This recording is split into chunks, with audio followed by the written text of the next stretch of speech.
Hello student, हम लोग पढ़ रहे हैं इकोलॉजी। और इकोलॉजी के लास्ट क्लास में हम लोगों ने पढ़ लिया था क्वालिटेटिव और क्वांटिटेटिव कैरेक्टर के बारे में।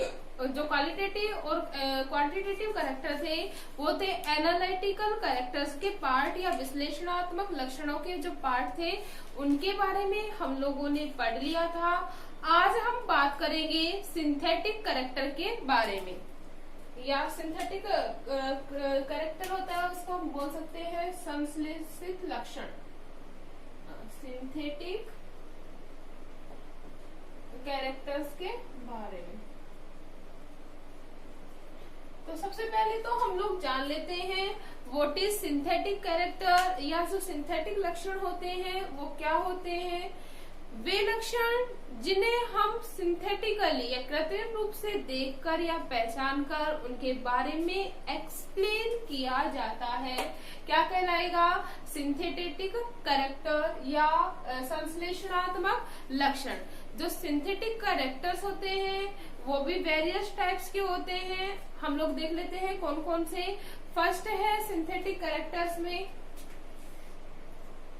फर्स्ट है हमारा प्रेजेंस या कॉन्स्टेंसी, जिसे हम लोग हिंदी में बोलते हैं उपस्थिति या उपस्थिति बोलते हैं। सेकंड है अपना फिडेलिटी, फिडेलिटी को बोला जाता है निष्ठा। थर्ड अपना डोमिनेंस मतलब प्रभाविता। फोर्थ है फिजियोगमी एंड पैटर्न्स। लास्ट है हमारा फिफ्थ फ्रीक्वेंसी।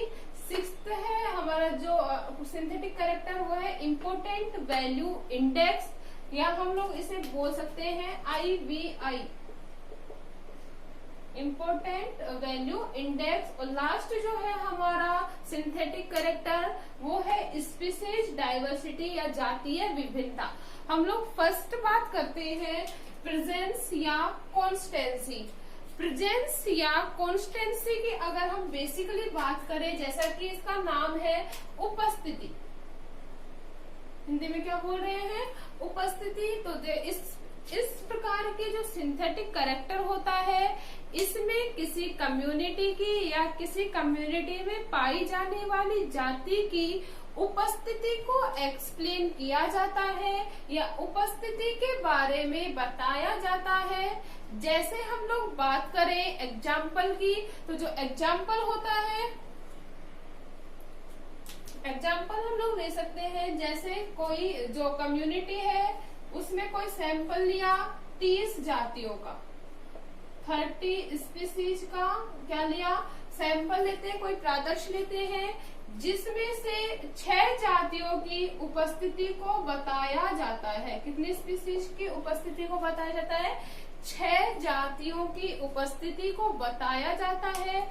तो कंप्लीट कम्युनिटी में इस जाति का जो परसेंट होगा वो अबाउट होता है 20%। कितना होगा उसकी जो प्रेजेंस होगी वो कितनी होगी, अबाउट 20%। एक बार वापस से बता देती हूँ, हम लोग पढ़ रहे हैं प्रेजेंस। प्रेजेंस मतलब उपस्थिति, किसी जाति की उपस्थिति किसमें, किसी समुदाय में, उसका क्या कहला रहा है, उसका उपस्थिति सिंथेटिक कैरेक्टर कहलाता है।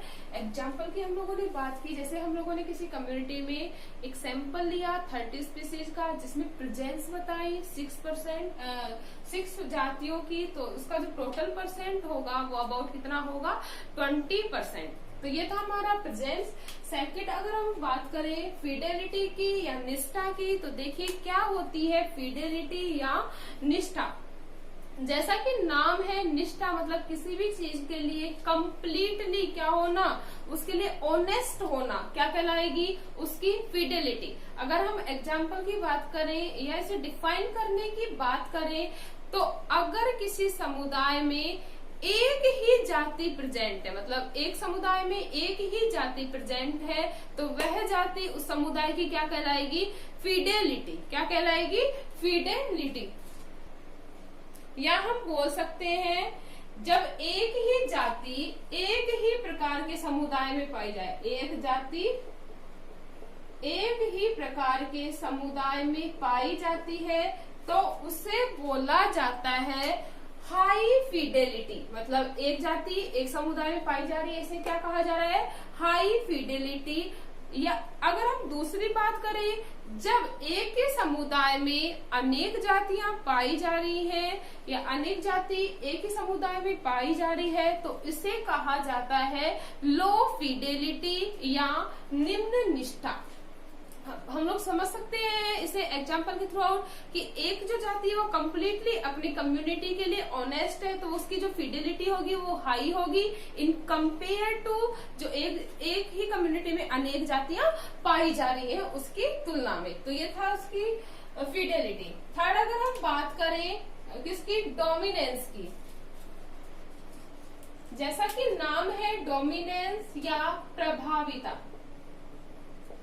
We all know that जो डोमिनेंस होता है, हम लोग जानते हैं कम्युनिटी क्या होता है, the group of individual of different species, मतलब अलग अलग जातियों के समूह को क्या कहा जा रहा है, कम्युनिटी या समुदाय कहा जाता है। डोमिनेंट की बात करें, डोमिनेंस की अगर हम लोग बात करें तो प्रभावी जाति क्या होगी, हम लोग जानते हैं एक समुदाय में अनेक जातियां पाई जा रही हैं, लेकिन जो जाति अधिक मात्रा में पाई जाएगी या जिस जाति की पॉपुलेशन अधिक होगी वो ही क्या होगी, प्रभावी जाति।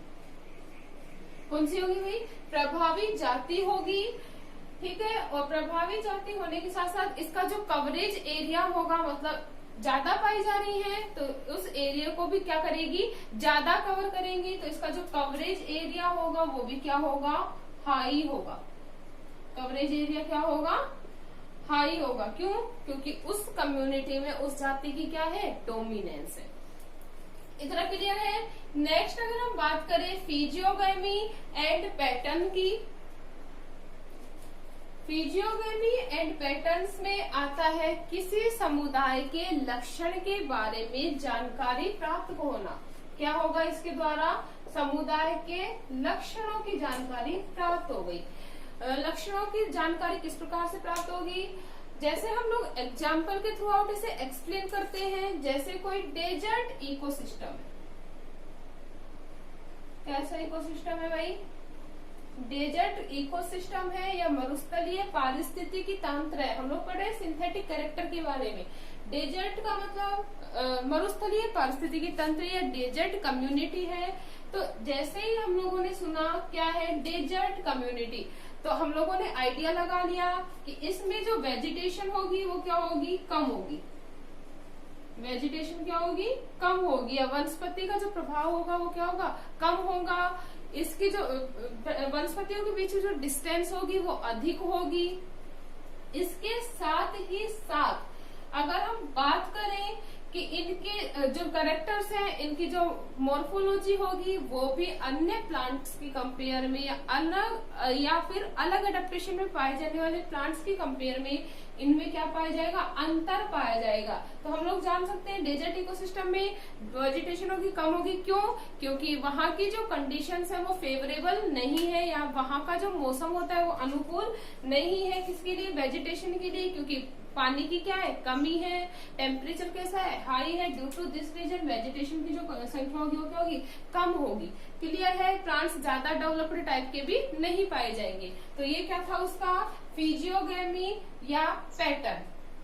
क्लियर है, पैटर्न हम लोगों ने बता दिया कि भाई मरुद्भिद प्रकार के पादप पाए जाएंगे, मतलब इनकी जो लीव्स होंगी वो कैसी होंगी, जो लीव्स होंगी वो सैक्युलेंट लीव्स पाई जाएंगी, या फिर मांसलोद्भिद पत्तियां पाई जाएंगी।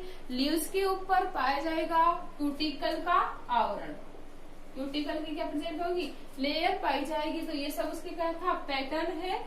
नेक्स्ट अगर हम बात करें फ्रीक्वेंसी की या फिर आवृत्ति के बारे में, तो फ्रीक्वेंसी क्या होगी, मतलब रिपीटेशन। आवृत्ति क्या होती है कि कोई पादप का बार बार कितनी देर के बाद उस चीज की आवृत्ति हो रही है या बारंबारता हो रही है, वो क्या कहला रही है, उसकी फ्रीक्वेंसी।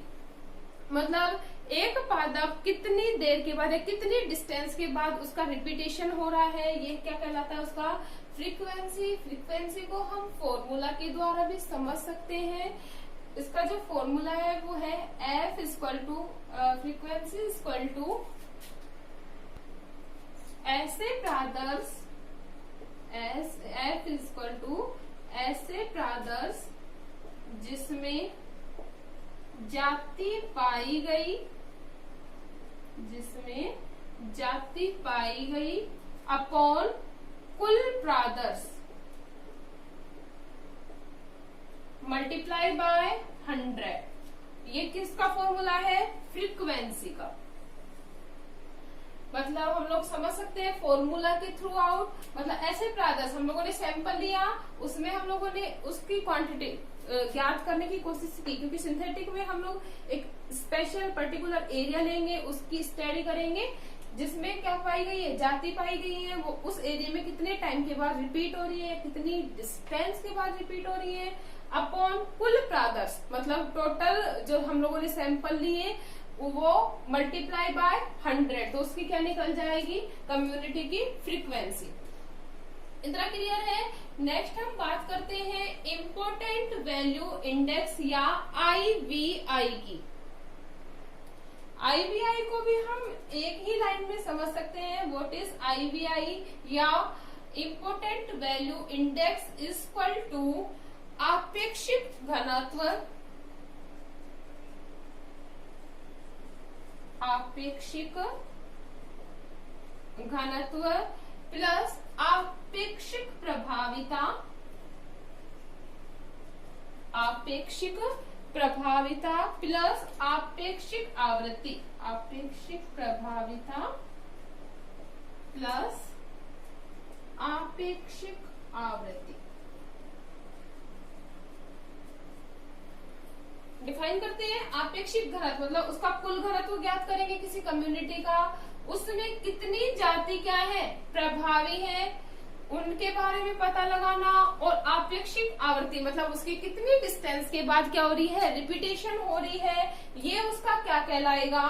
IVI मतलब इम्पोर्टेंट वैल्यू इंडेक्स। जैसा कि नाम है इम्पोर्टेंट मतलब इसके जो कम्युनिटी के जो मेन कैरेक्टर्स होंगे सिंथेटिकली उसके बारे में हम लोग आइडिया लगा सकते हैं किसके थ्रू आउट?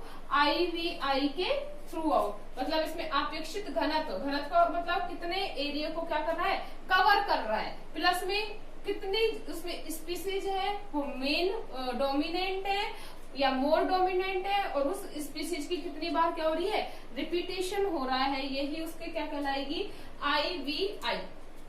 नेक्स्ट अगर हम सिंथेटिक कैरेक्टर की बात करें तो वो है हमारा स्पीसीज डाइवर्सिटी या जातीय विभिन्नता। हम लोग जानते हैं एक कम्युनिटी में अलग अलग प्रकार की जातियां पाई जाती हैं, तो यही उसका क्या है, सिंथेटिक कैरेक्टर। मतलब एक पर्टिकुलर एरिया के थ्रू एक पर्टिकुलर एरिया में कितने प्रकार की जातियां पाई जा रही हैं, उनके बारे में कैलकुलेशन करना या उनके बारे में पता लगाना ही उसकी क्या कहला रही है, स्पीसीज डाइवर्सिटी। मतलब कितनी जातियां पाई जा रही है उसके बारे में पता लगना ही क्या है, स्पीसीज डाइवर्सिटी। ये था हमारा सिंथेटिक कैरेक्टर। क्लियर है?